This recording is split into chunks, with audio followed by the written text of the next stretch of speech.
Ето идея за допълнителен доход от работа с ръцете си, без никакъв опит. Така изглеждат места, озеленени с седуми. Много е подходящо за терени, които няма как да се поддържат, като този, например. В нашия случай озеленихме едно парко място и за целта ни трябваха само 3 неща: чимове, субстрат или почва и геотекстил.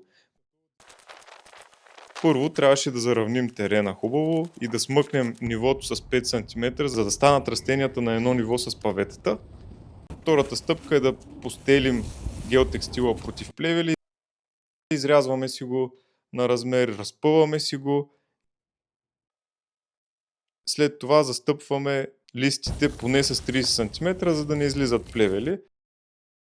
Разстиламе си субстрата отгоре за седумите с ръце, ето така. После с мотика, като няма нужда да си носите собствени инструменти, просто попитайте клиента си. Може да е приятел, може да е съсед или просто някой човек, който има място трудно за поддръжка. Съответно подходящо за седуми.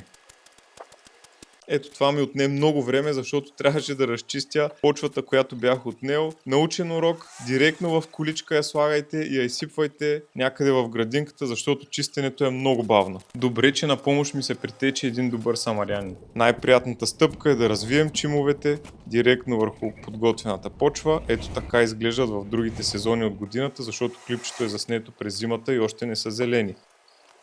Накрая не забравяме да полеем хубаво с вода и ето крайния резултат.